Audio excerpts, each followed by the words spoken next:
في يوم من الايام كانت امريكا هي المتحكم الاول في التكنولوجيا، عندها اسرع اجهزه، احدث تكنولوجيا، ومحدش يقدر ينافسها، او على الاقل ده اللي كانوا بيخلونا نصدقه. لكن في زاويه تانية من العالم كان العملاق الصيني بينهض ببطء، مش بس بيقلد، لا ده بيبتكر، بيطور، وبيهدد عرش التكنولوجيا العالمي. يا ترى ايه اللي يخلي دوله كانت غرقانه في الفقر والمجاعات والانقسامات تتحول في اقل من 50 سنه لقوه بتخلي امريكا نفسها ترتبك وتعمل لها الف حساب؟ دوله تعرضت لقرن كامل من الاذلال والاضطهاد، لكن السنين دارت والدوله اللي كانت في يوم من الايام رمز للضعف في عيون الغرب قدرت تنهض وتنافس اقوى اقتصادات العالم. بس ليه امريكا خايفه من الصين؟ وليه بتحاول توقف تقدمها بكل الطرق الممكنه؟ وازاي الصين وصلت للمكانه دي برغم العقوبات والحظر الامريكي وبرغم ان عندها اكتر من 1.5 مليار انسان؟ فهل العالم مستعد لعصر تتحكم فيه التكنولوجيا الصينيه؟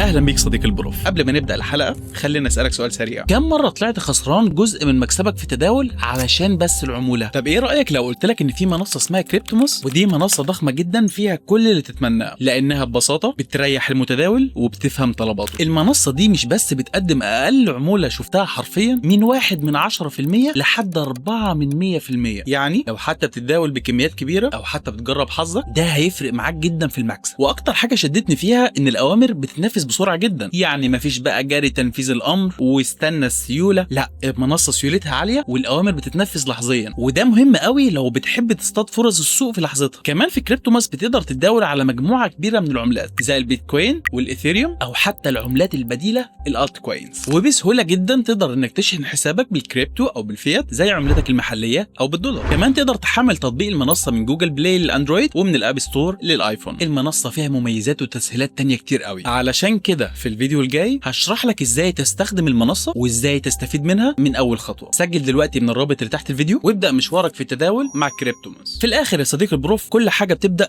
من نفس النقطه، انك تختار صح من البدايه. فاكر زمان لما كنت بتشتري اي منتج مكتوب عليه ميد ان تشاينا او صنع في الصين، كان اول شيء بيخطر في بالك انه منتج رخيص وتقليد وكمان جوده ضعيفه، تيشيرت بيفك بعد اول غسله، شاحن بيفرقع بعد اول شحنه، او حتى السماعه الاصليه اللي بتتباع في المترو اللي بتغيرها كل اسبوعين. اول حاجه كانت بتيجي في بالك ساعتها بعد ما تخلص شتيمه في الصين انه الصين منتجاتها سيئه وما بتعرفش تصنع اي حاجه، ويا سلام بقى على المنتج الامريكي والاوروبي، هم دول المنتجات التمام. للاسف هتتصدم يا صديقي البروف لو قلت لك انه الحقيقه عكس ما انت متخيل تماما. شوف، الصين كانت بتصنع اللي احنا كمستهلكين قادرين ندفع ثمن، بمعنى الشركات المحليه عندك في بلدك اللي كانت بتستورد من الصين بتطلب من الصين انه يكون التصنيع بارخص خامه علشان تقلل التكلفه وبالتالي تكسب اكتر، والصين كانت بتنفذ المطلوب بالظبط. يعني لما تطلب منها تعمل لك سماعه بجنيه هتعملها لك بجنيه، مش هتدي لك حاجه ب100 جنيه. لو مش مصدقني تعال اقول لك على حاجه: في نفس الوقت اللي كانت فيه الصين بتصنع منتجات رخيصه وسيئه جدا، برضه الصين بتصنع عندها اشهر براندات الاجهزه الالكترونيه زي ابل وسامسونج وكمان ديل، وحتى براندات الملابس زي نايكي واديداس وزارا، كلهم بيتصنعوا في الصين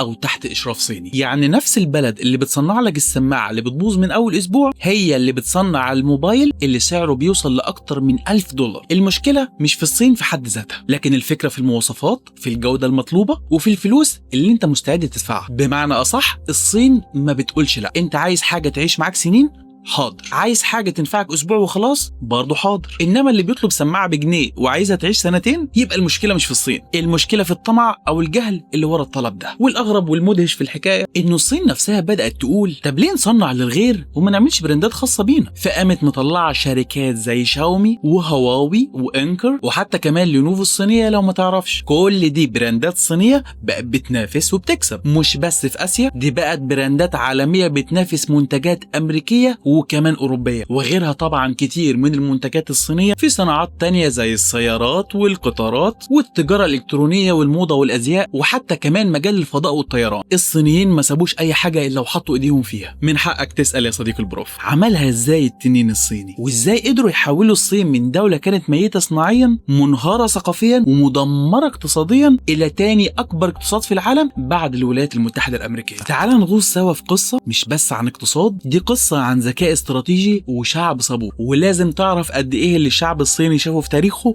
قبل ما يوصل اللي هو فيه دلوقتي، وايه المنبع ورا القوه والعزيمه والاجتهاد اللي بتشوفه في السنين دي جوه قلوب الشعب الصيني. علشان كده تعال ارجع بيك بالزمن شويه لسنه 1949 لما الشيوعيين بقياده ماو تسي تونج استلموا الحكم. الصين كانت شبه مدمرة، بلد خارج من قرن أو 100 سنة كاملة من الاحتلالات والهزائم، الاحتلال الياباني والحرب الأهلية وقرن الإذلال اللي فرضته أوروبا على الصين. إيه بقى يا بروف في قرن الإذلال الأوروبي ده واللي كتير من الناس ما تعرفش عنه؟ للأسف قرن الإذلال مش مجرد مصطلح شاعري، ده فعلا اسم بيطلقه الصينيين على الفترة اللي بتمتد تقريبا من سنة 1839 لسنة 1949، يعني حوالي 110 سنة من القهر والاحتلال والاستغلال الغربي البشع لثروات الصين وسيادتها. قصة مأساوية وضروري جدا تعرفها علشان تفهم فكر الغرب وقتها، وبالمثل تقدر تحكم على اللي بتعمله أمريكا مع الصين دلوقتي ومع أي دولة بتحاول تتقدم عموما. شوف، في القرن ال19 الصين كانت دولة قوية ومكتفية ذاتيا وعندها كل حاجة، الحرير والشاي والخزف وكمان المعادن، وما كانتش محتاجة تستورد أي حاجة من أوروبا. لكن بريطانيا كان عندها مشكلة كبيرة، بريطانيا كانت بتشتري كتير من الصين ومش لاقية أي حاجة تبيع عليها. نعمل إيه؟ قالت لك بس إحنا إنجلترا عندنا مخدرات، إنما إيه، دماغ سوبر إنجليزي، فيها إيه يعني لما نصدر مخدر الأفيون للصين وبالمرة نكسب من وراهم. وبالفعل بدأ يبيعوا المخدرات وعلى رأسهم الأفيون للصين. تقوم الحكومة الصينية لما لاحظت إن الشعب الصيني بدأ يضعف ويتدمر بسبب الإدمان، بدأت على طول تحارب تجارة الأفيون جوه الصين بالقانون، واللي خالف القانون كان مهدد بالإعدام. هتشرب خلص عليه. وهنا بريطانيا اعتبرت ده اهانه، ازاي تمنعوا الافيون الانجليزي؟ من حق المواطن يشرب افيون، كله للافيون الانجليزي. وفعلا بدات حرب الافيون الاولى سنه 1839. انت متخيل بريطانيا رايحه تحارب الصين علشان الصين منع الافيون البريطاني؟ والله انا مش عارف ازاي دي تعتبر اهانه لما امنع شعبي انه يشرب مخدرات. نفس السيناريو الافكار اللي بيحاول يصدرها لنا الغرب دلوقتي، ولما تيجي تقول لا لافكارهم يقول لك حقوق الانسان مع الالوان وتاخد منهم عقوبات دوليه. المهم يا صديقي البروف، للاسف الصين اتهزمت في معركتها ضد بريطانيا واضطرت توقع معاهده نانجينج المهينه جدا. في المعاهده دي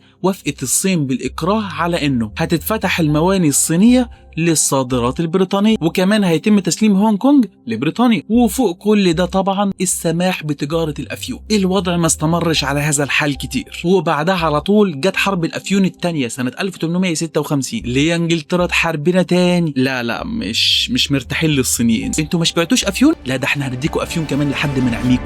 وصولك للنقطة دي من الفيديو معناه انك مهتم بالافيون، فبعد اذنك تعمل لايك وسبسكرايب علشان تشوفني مرة تانية يا صديقي. قبل حرب الافيون الثانية سنة 1856 السلطات الصينية قبضت على سفينة اسمها ارو، والسفينة دي كانت بتشتغل لصالح البريطانيين لكنها كانت رافعة العلم الصيني، والسلطات الصينية اتهمت طاقم السفينة بالقرصنة والتهريب. بريطانيا برضو اعتبرت ده اهانة وقالت للصينيين انتوا كده خالفتوا معاهدات، انتوا اللي بدأتوا. والانجليز على طول اخدوها فرصة وبدأوا حرب الافيون الثانية، وخسرتها الصين من تاني. يا جمدان دماغك يا صين. بس للاسف المره دي ما كانتش انجلترا لوحدها. في نفس الوقت بتاع حوار السفينه البريطانيه اتقتل مبشر فرنسي في الصين، فقامت فرنسا قالت لك دي فرصتنا ندخل المعركه مع الانجليز، جيراننا وكده، الجار للجار. البريطانيين والفرنسيين سيطروا على المدن الساحليه الصينيه الكبرى، وكمان وصلوا العاصمه بكين واخترقوا القصر الامبراطوري يوان مينج. القصر ده كان جوهره العماره الصينيه، مليان تحف، مخطوطات وفنون عمرها قرون من الزمن. الفرنسيين والانجليز دخلوا القصر، نهبوا كل اللي فيه، وبعدها ولعوا في القصر وحرقوا كنز حضاري لا يقدر بثمن. وللاسف بعد ما اضطرت الصين انها تركع وقعت معاهدتين، معاهده تيانجين واتفاقيه بكين، وبنودهم كانت ببساطه انه الصين تتنازل عن اراضي لبريطانيا، وانه تجاره الافيون في الصين تبقى بدون اي قيود ولا شروط، وكمان تبقى مفتوحه للاوروبيين يعملوا فيها كل اللي هم عايزينه براحتهم. عايز اقول لك علشان تتصور معايا اللي حصل في المعاهده دي، انه الاجانب كانوا فوق القانون داخل الصين، كانوا بيتعاملوا مع الصينيين كانهم مواطنين درجه ثالثه في بلادهم، وفي احياء كامله داخل المدن الصينيه كان مكتوب عليها ممنوع دخول الكلاب والصينيين، وده مش تعبير مجاز، ده كان حقيقي وموجود على مداخل المدن. الصين ما كانتش مستعمره بالكامل، كانت مستعمره بالقوه الاقتصاديه والعسكريه والسياسيه، وكل ما تحاول تقوم تنضرب وتقع من جديد. الصينيين نفسهم لحد النهارده بيفكروا في الايام دي على انها جرح مفتوح في كرامتهم التاريخيه، ودي يا بروف كانت واحده من اقذر الحروب اللي اتحاربت في التاريخ، مش علشان اراضي لكن علشان المخدرات والربح والسيطره، وكل ده على حساب شعب كرامته عمرها الاف السنين. فهل الشعب الصيني هيسكت ويرضى ولا هيتصرف ازاي مع المستعمر الاوروبي؟ ما بين سنه 1899 و 1901، يعني بعد حوالي 40 سنه من حرب الافيون الثانيه، ساعتها الناس في الصين كانت مش بس زعلانه، دي كانت مغليه حرفيا من الاستعمار الاوروبي. الحكومات الصينيه نفسها كانت ضعيفه جدا، والشعب الصيني نفسه كان حاسس انه محدش بيدافع عنه، لغايه لما مجموعه من الشباب الصينيين اغلبهم من الفلاحين والارياف كانوا بيمارسوا رياضه قتاليه تقليديه، وكانوا مقتنعين ان عندهم قوه روحيه بتحميهم من الرصاص. والله زي ما بقول لك. فبداوا يشكلوا تنظيم سري وعملوا ثوره اسمها البوكسر ريبيليون. البوكسر اللي هو الملاكم يعني، ركز يا بروف ما تفضحناش. المهم مجموعه الملاكمين دول بداوا في شمال الصين، وبسرعه انتشروا في البلاد وبداوا يهاجموا الاجانب والتمركزات الاجنبيه بالبوكس، واديله يا بوكسر. الحكومه الامبراطوريه الصينيه وقتها كانت متردده انها تساعد مجموعه الثوار الملاكمين دول خوفا طبعا من الانجليز، بس بعدين كان في امبراطوره اسمها تشيشي قررت انها تدعمهم في السر. الله يخليك يا شيشي. وفعلا بدات الحملات بتاعه البوكسرز دي تكبر يوم ورا يوم، وبداوا يهاجموا السفارات الاجنبيه، والدبلوماسيين الاجانب اتحاصروا اكتر من 50 يوم. طبعا الصينيين من كتر ما هم ضربوا افيون اقتنعوا انهم هيقدروا على الاستعمار بالبوكس، لكن للاسف المستعمر الاوروبي ما ادالهمش فرصه يكسبوا الماتش، وعلى طول الدول الغربيه عملوا تحالف عسكري. عارفوا التحالف ده مكون من كام دوله يا بروف؟ من 8 دول: بريطانيا، فرنسا، المانيا، روسيا، امريكا، ايطاليا، النمسا، ومعاهم كمان اليابان. كل الدول دي جابت جيوشها وقرروا يحاربوا الصين، وكل دوله فيهم كانت لها اطماعها في الحرب، ودخلوا بكين سنه 1900 وقمعوا الثوره بكل وحشيه. انتوا جايين لنا بالبوكس؟ طب احنا هنوريكم. نهبوا وحرقوا وقتلوا، وكمان اجبروا الصين على دفع تعويضات ضخمه جدا خلت البلد تغرق في ديون فضلت متعلقه في رقبتها لسنه 1940. الحكومه الصينيه الامبراطوريه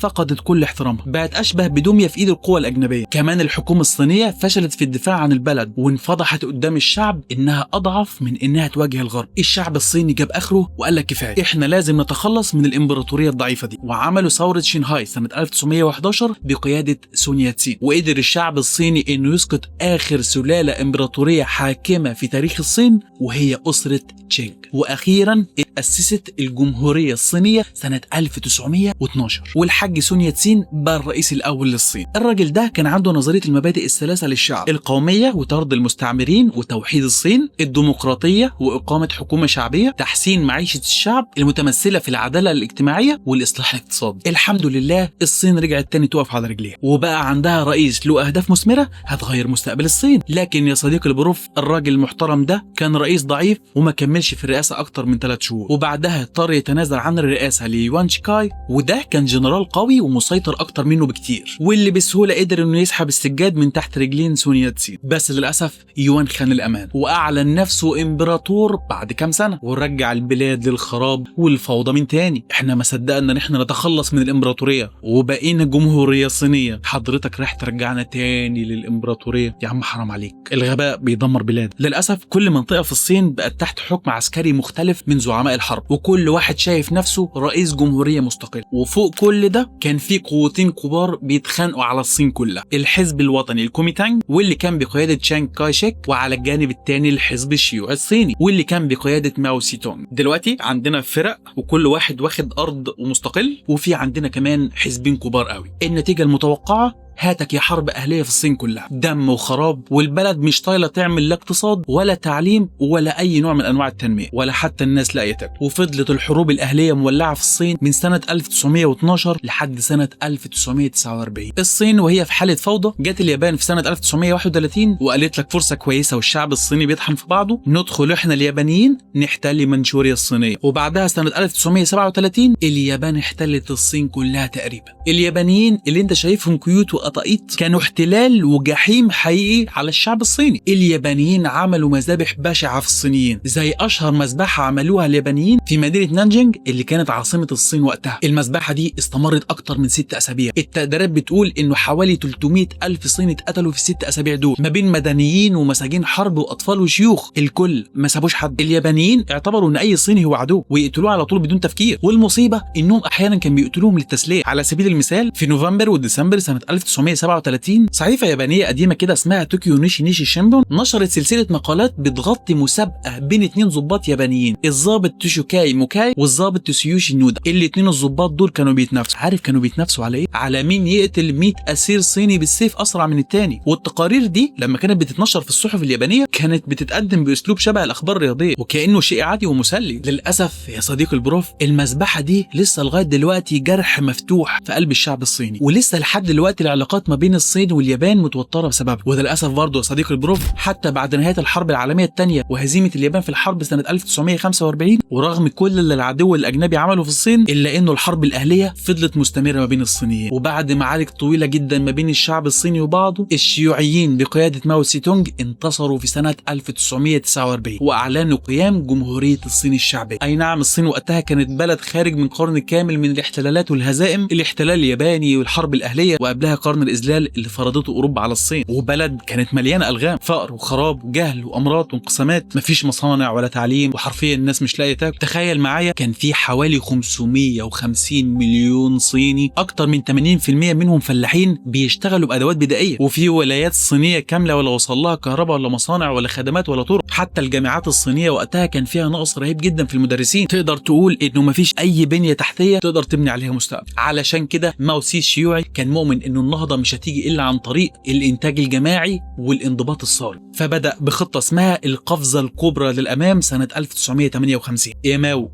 انت مش ملاحظ ان احنا مش قادرين نقفز؟ بنقولك مش لاقيين ناكل، عايزنا نقفز ازاي؟ يا جماعه بس اسمعوا كلامي وخلوكوا ورايا، انا عندي خطه ما تخرش الميه. والصراحه الراجل ده كان عنده خطه تبدو من الخارج انها جوسي وكلاسي، بس من جوه لسه مش مستويه. الحاج ماو قال لك احنا ليه نستنى نبني مصانع ضخمه ووجع دماغ؟ ما كل واحد يصنع بالاواني والمواعين اللي عنده في البيت. فعلا الراجل ده كان بيحاول ان هو يحول الفلاحين لمصنعين بس في الارياف. قال لك ايه بقى؟ هندوب الاواني المعدنيه في افران بدائيه علشان ننتج الحديد، يعني في كل قريه وفي كل شارع يعملوا فرن صغير ويبداوا يرموا فيه اي حاجه معدنيه يلاقوها، ملاعق، شوك، سكاكين، اواني، او حتى مفصلات الابواب نفسها. وقال لك كمان كده هنعمل حاجه اسمها كوميونات جماعيه كلهم هيزرعوا فيها، بدل ما كل واحد كان عنده ارض زراعيه خاصه بيه بيزرعها لنفسه. للاسف الراجل ده كان بتاع روبوبيكي، ما عندوش اي معلومه انه الجهل اللي هو فيه ده هيخلي الصين تقفز للامام بس في الطين. ليه يا بروف؟ بس علشان ببساطه اللي طلع من الافران دي ما ينفعش يتقال عليه انه حديد اصلا، كان شويه خرده ملهاش اي استخدام صناعي حقيقي. كمان كل ده حصل في وقت كانوا بيجبروا فيه الفلاحين انهم يسيبوا الزراعه ويتحولوا للصناعه، والنتيجه المتوقعه الزراعه نفسها انهارت والمحاصيل ماتت، ومحدش كان بيروي ويزرع الارض، والمحصول ما كانش كفايه والناس بدات تموت من الجوع. ماو كان عاوز يحول الصين لقوه صناعيه بسرعه الصاروخ،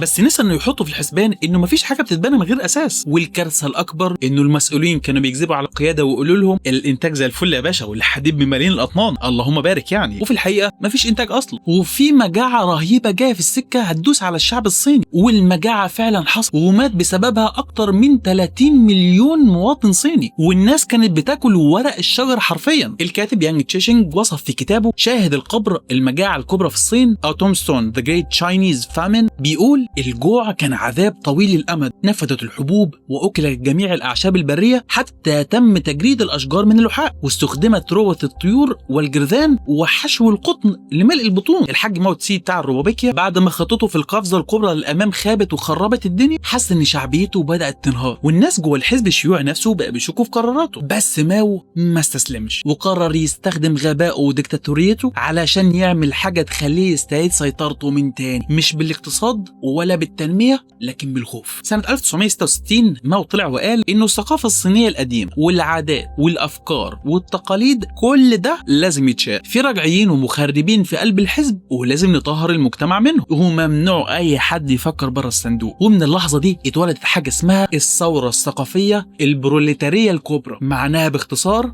لو مش معايا فانت ضدي. قام عمل تشكيل مجموعه من الشباب سموهم الحرس الاحمر، ودول عباره عن مجموعه من المراهقين عمرهم ما بين 14 ل 15 سنه، واداهم السلطه ينزلوا الشوارع ويفتشوا عن الخونه وعن الراجعين وعن اللي بيفكر كتير. يا باشا اللي هيفكر كتير وهيعترض ده هيتعبنا معاه، مش عايزينه. وفجأة بقى أي حد عنده علم بقى عدو، الجامعات اتقفلت والكتب اتحرقت، وأي حد مثقف يا يترمي في السجن يا ياخد بعضه ويتوكل على الله من البلد، وأي كلمة فيها تفكير ممكن توديك ورا الشمس. فضل الحال كما هو عليه لغاية أخيرا الحاج ماو بتاع الروبابيكيا توفاه الله سنة 1976، والشعب الصيني بدأ يراجع اللي حصل معاه، واللي أخيرا اكتشفوا إنهم كانوا عايشين في كابوس جماعي لمدة 10 سنين كاملة. بس الحمد لله يا صديقي البروف، أخيرا الصين هتبدأ تشم نفسها وتبدأ في طريق النهضة الحقيقية اللي وصلتهم للي كلنا شايفينه النهارده. وأخيرا في سنة 1978 جالهم راجل محترم دينج شياوبينج اللي غير قواعد اللعبة كلها، واللي قالها بصراحة كفاية شعارات، احنا عايزين نبني البلد. ومن هنا بدأت الصين الحديثة تنهض وتكفر عن جريمة انها حاولت تمسح عقولها بايديها. اخدت بالك من حاجة غير المعاناة اللي شافها الشعب الصيني في تاريخه القريب؟ اخدت بالك انه الصين ما بدأتش نهضتها الحديثة من 500 سنة ولا 300 سنة مثلا؟ دي بدأت بس من سنة 1976، يعني من حوالي 50 سنة بس. 50 سنة كانت كفيلة تنقل الشعب الصيني نقلة تاريخية. انت مش محتاج آلاف السنين علشان تبني بلدك، انت بس محتاج قائد مفكر وشعب عنده طموح وإصرار. وده اللي حصل بالظبط مع الصين ومع قائدهم دينج شياو، واللي قال جملته المشهورة: مش مهم إذا كانت القطة سوداء ولا بيضة طالما بتصطاد الفئران. الجملة دي فيها فلسفة اقتصادية عميقة جدا يا بروف. معناها باختصار انه مش مهم ان احنا نستخدم افكار شيوعية ولا رأسمالية، مش مهم اذا كانت السياسة دي من الشرق ولا من الغرب، المهم في الاخر هل هي فعلا فعالة، هل هتحقق نتيجة، هل هتفيد الناس ولا لا. يعني بالعربي كده مش مهم الوسيلة، لكن المهم انها تنجح في تحقيق الهدف. الصين وقتها كانت لسه غرقانة في افكار الشيوعية الصارمة اللي بترفض اي تدخل رأسمالي او فكرة فيها مكسب خاص، لكن الاقتصاد كان منهار، الشعب جعان، طب نعمل ايه؟ هنفضل منشفين دماغنا لحد امتى؟ فلما دينج تملك قيادة الصين وبدأ يعمل اصلاحات شبه رأسمالية، زي ان يدي الفلاحين حق انهم يمتلكوا الانتاج او يسمح لشركات اجنبية انها تستثمر في الصين، لكن الاعضاء الشيوعيين المتشددين اعترضوا وقالوا له انت كده بتخون مبادئ الثوره الشيوعيه. فرد عليهم بالمقوله اللي فوق وقال لهم انا كل اللي يهمني ان الفئران تختفي، يقصد ان المشاكل تتحل. دينج شاوبينج كان بيبعت رساله للعالم كله والصين انه النتائج اهم من الايديولوجيات. لو النظام الراسمالي هيساعدنا ناكل الناس نستخدمه، لو السوق الحر هيشغل شبابنا عادي نفتح الباب للمستثمرين اجانب، بس في النهايه نحافظ على استقرار الدوله ونطوع الافكار العالميه لخدمتنا مش العكس. الراجل المحترم ده انشا مناطق اقتصاديه خاصه زي مدينه شنجن اللي كانت قريه صيد وبقت دلوقتي مدينه اقتصاديه عالميه. بلغ الاجانب تعالوا استثمروا عندنا في الصين بس بنظامنا وبشروطنا. اهتم جدا بالزراعه علشان يواجه المجاعه، وسمح للفلاحين ياخدوا جزء من الانتاج بتاعهم بدل ما كانت الدوله بتاخده كله منهم، وده زود المحاصيل وخفف المجاعات. كمان استثمر في التعليم، زود الانفاق على المدارس والجامعات وخصوصا العلوم والهندسه، وبعت الاف الطلاب الصينيين في بعثات علشان يتعلموا في امريكا واوروبا علشان يكتسبوا الخبره والعلم من الغرب، ولما يرجعوا يعلموا العماله الصينيه. واحده واحده بدات الصين تعمل مصانع ضخمه وتدرب العمال وتركز على التصدير. اي حاجه نقدر كصينيين نصنعها، حتى لو هنبيع لعب اطفال ودبابيس شعر. ومن وقتها اتولدت فكره عن الصين انها مصنع العالم. علشان كده في التسعينات الصين بقت اكبر مصدر للملابس والالكترونيات وحتى العاب الاطفال. اي حد عايز يصنع اي حاجه يروح للصين، ما يهمهمش انت عايز تصنع ايه ولا هتصنعه لمين. ايه السياسه دي في الصين تقدر تشوفها النهارده على ارض الواقع. اخدت بالك انت في الفتره اللي فاتت في ازمه الرسوم الجمركيه ما بين امريكا والصين؟ الصين كان بتطبع لامريكا تيشيرتات مكتوب عليها قاطع الصين وبتبيعها للامريكان علشان خاطر حمله ترامب اللي عايز يقاطع فيها الصين، وقال ايه؟ عايز يذلها. فالموضوع اسف في الكلمه يعني بقى مسخره اقتصاديه. انت عايز تقاطعنا ازاي وانت بتصنع عندنا كل حاجه؟ حتى التيشيرتات والطواقي احنا اللي بنصنعها لك، هنطبع لك اللي انت عايزه يا باشا بس ناخد من وراك القرشين. في اقل من 10 سنين بس الناتج المحلي الصيني تضاعف. في سنة 1978 كان الناتج المحلي الصيني حوالي 149.5 مليار دولار. ده كان وقت ما الاقتصاد الصيني لسه معتمد على الزراعة ومغلق تقريبا قدام الاستثمار الأجنبي. وفي سنة 1988 الناتج المحلي الصيني وصل لحوالي 312 مليار دولار أمريكي، وده رقم خرافي بالنسبة لدولة لسه خارجة من فقر ومجاعات وبتحاول توازن ما بين الاشتراكية والانفتاح الرأسمالي. وفوق كل ده كان في سياسة اقتصادية صناعية والصين لعبتها كويس قوي. في بداية نهضة الصين الصينيين قالوا اللي عايز يجي يصنع عندنا اي حاجة يصنع، مفيش مشكلة، عندنا ايادي عاملة وعمالة رخيصة وتسهيلات استثمارية واعفاءات ضريبية. كان عندهم وقتها اكتر من 800 مليون عامل، وتكلفة العامل الصيني كانت اقل من 90% من تكلفة العامل في امريكا واوروبا. وخد بالك بقى من الحتة دي، كانت الصين بتعتمد على تقليد المنتجات بتاعت الدول المتقدمة. يعني شوفوا امريكا بتعمل موبايلات، الصين تحاول تصنع موبايل موبايل زيه لكن ارخص بكتير جدا. اوروبا بتعمل شنط، الصين على طول تصنع الشنط شبيهه لكن بسعر اقل. واستمر الصينيين شويه يقلدوا تكنولوجيا الغرب وفضل الحال كما هو عليه لغايه بدايه الالفينات. وقتها بدا جزء تاني من الخطه، واللي كان عندها نقطه تحول الصين من نقل وتقليد المنتجات الغربيه الى ابتكار التكنولوجيا الصينيه الخاصه بيهم. وورا الخطه الاقتصاديه الصينيه دي كان في جيل جديد من المفكرين والاقتصاديين الصينيين زي جاستن لين اللي كان مستشار سابق للبنك الدولي، واللي قالها بصراحه ان مستقبل الصين مش في عدد العمال لكن في قدرتها على تحويل المعرفه لمنتج. وعندك كمان تشورونجي واللي كان رئيس الوزراء الصيني في التسعينات، وعلى فكره الراجل ده كان مشهور بلقب رجل الارقام الحديدي او الايرون فيست ايكونومست، لانه كان راجل حاسم وعقلاني وما بيجاملش اي حد حتى من جوه الحزب. الراجل ده اعاد هيكله الاقتصاد الصيني بالكامل. وفي عهده في التسعينات كانت الصين داخله في مرحله خطيره، الاف الشركات الحكوميه الصينيه كانت بتخسر، التضخم طالع والديون بتزيد، ومع كل ده لسه الصين عايزه تدخل منظمه التجاره العالميه WTO. يعمل ايه الراجل ده وسط الفوضى الاقتصاديه الصينيه دي؟ الراجل المحترم ده قال لك الشركات الحكوميه اللي بتخسر بلاش منها، واغلق اكتر من 40% من الشركات المملوكه للدوله اللي كانت بتخسر. وعلى الرغم ان اللي عمله ده تسبب في تسريح عشرات الملايين من العمال الصينيين حوالي 30 مليون عامل، لكن كان شايف ان دي جرعه مره لابد منها. وفي نفس الوقت قال لك الشركات الناجحه والكويسه هنقف جنبها وهندعمها، والشركات القريبه من بعضهم في المجال هنحاول ان احنا ندمجهم سوا مع بعض علشان ما تبقاش كتره شركات والسلام. وبعد الراجل ده ما اتاكد انه الصين بقت اخيرا جاهزه انها تخوض السباق العالمي في التجاره وتقدر الصين انها تدخل تلعب قصاد الدول العظمى، قام دعم انضمام الصين لمنظمه التجاره العالميه WTO في 2001. الموضوع بالظبط عامل زي ما يكون مستواك متوسط لكن تتحط في وسط طلبه متفوقين، غصب عنك بتبدا تتعلم منهم ومستواك بيتحسن. وده بالظبط اللي عملته الصين لما بدات انها تستثمر في العقول الصينيه وتتعلم من تجارب الغرب. عندك في 2023 زادت ميزانيه البحث العلمي الصيني لاكثر من 400 مليار دولار سنويا، وفي سنه 2019 الصين سجلت اكثر من 1.4 مليون براءه اختراع، اكثر من امريكا نفسها. الشركات الصينيه بدات تخرج من مجرد التقليد الى الابتكار. عندك مثلا شركه DJI اللي سيطرت على سوق الدرونز او الطيارات بدون طيار. شركه BYD بقت من اكبر شركات السيارات الكهربائيه في العالم، وبتنافس شركه تسلا الامريكيه وبتهدد عرشها حاليا. وطبعا ما نقدرش ننسى هواوي اللي طورت معالجات خاصه بيها وبدات تدخل في تصنيع شرائح معالجات 7 نانومتر برغم العقوبات الامريكيه. ودردشت معاك قبل كده بالتفصيل في حلقه سابقه عن عبقريه وعظمه شركه هواوي الصينيه. وتقريبا كده والله اعلم الصين هتبقى هي اكتر طالب متفوق ومتميز في فصل المتفوقين. وزي ما انت شايف الصين دلوقتي بقى بتنافس اوروبا وامريكا في كتير من مجالات الصناعه الرقميه والذكاء الاصطناعي وحتى المدن الذكيه والاسلحه والطيران. ومش بس كده، حتى البراندات العالميه الاوروبيه اللي كانت بتتصنع في الصين بقى هم نفسهم بيتعلموا من الصينيين. عندي ليك تساؤلات مهمه جدا. تفتكر يا بروف لو الصين كملت على نفس المنوال هل ممكن تتفوق فعلا على امريكا؟ هل هيكون في يوم نشتري فيه موبايل صيني 100% بالكامل بنظام تشغيل صيني وتكنولوجيا صينيه بدون ما نحس ان ده شيء غريب؟ تفتكر هل هيتكرر قرن اذلال جديد بس المره دي من الصين لاوروبا وامريكا؟ واحنا كعرب هل هنفضل من بعيد نشوف السباق الصيني الاوروبي الامريكي، ولا ممكن نقرر كدول عربيه اننا نخش المعادله ونبدا نبني نسخه من الصين الخاصه بينا؟ منتظر اسمع رايك يا صديقي البروف. ولو عجبتك الحلقه واستفدت من قصه التنين الصيني فممكن تعمل لايك للفيديو واشتراك في القناه. اشوفك الحلقه الجايه يا صديقي البروف. تصبح على خير.